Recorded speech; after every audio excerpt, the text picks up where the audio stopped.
रामघाट में मंदाकिनी बहती है, वहां पर एक मंदिर है महाराज श्री मत्त गजेंद्र नाथ जी का।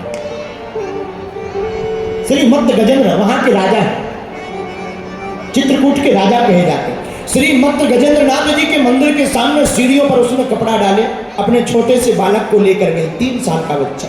सत्य घटना बता रहे हैं आप। आहा, दोपहर के 12-1 बजे वो चित्रकूट पहुंची, मंदाकिनी के किनारे कपड़े रखे, बेटा के कपड़े उतारे। बेटा ये मंदाकिनी जी है, सीढ़ियों से नीचे मत जाना, सीढ़ियों पर बैठ करके डुबकी लगा लो। सीढ़ियों पर बैठकर डुबकी लगा लो। बालक बड़ा चंचल था, छोटा सा था, बालक को ज्ञान कहा। वह बालक मंदाकिनी जी के किनारे आया और जैसे ही आया तो खेल खेल में उसका पैर फिसल गया और मंदाकिनी जोर से बह रही थी और बहती हुई मंदाकिनी में वह बालक डूबने लगा। मां काम में व्यस्त थी, मां बड़ी देर बाद जब आई तब बालक दिखाई नहीं पड़ा, रोने लगी, चिल्लाने लगी। अब तो बालक ऊपर नीचे भी होना बंद हो गया, वह चिल्लाने लगी। लोग यहाँ वहां देखने लगे, नाव वाले देखने लगे, ढूंढो ढूंढो भाई, बेटा बच्चा गुम गया, बच्चा डूब गया, डूब गया, डूब गया, शोर मच गया।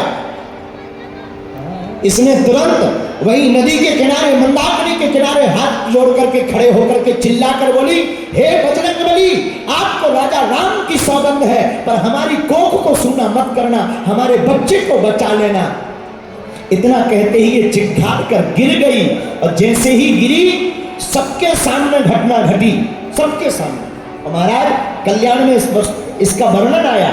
घटना ये घटी कि एक बंदर पेड़ से कूदता हुआ नीचे आया और मंदाकिनी में डुबकी लगाकर बालक का हाथ पकड़कर ऊपर ले आया।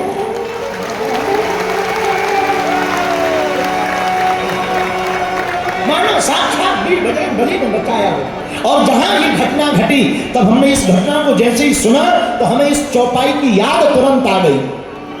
तुम रक्षक काहू को डरना, सब सुख रहे तुम्हारी। तुम रक्षक काहू को डरना, सब सुख रहे तुम्हारी। इसलिए मेरे पागलों, हे प्रिय श्रोता, हम आपसे यही कहना चाहते, भैया तुम वीर बजरंगबली के चरणों को पकड़ लो, हनुमान जी के चरणों को पकड़ लो। क्या?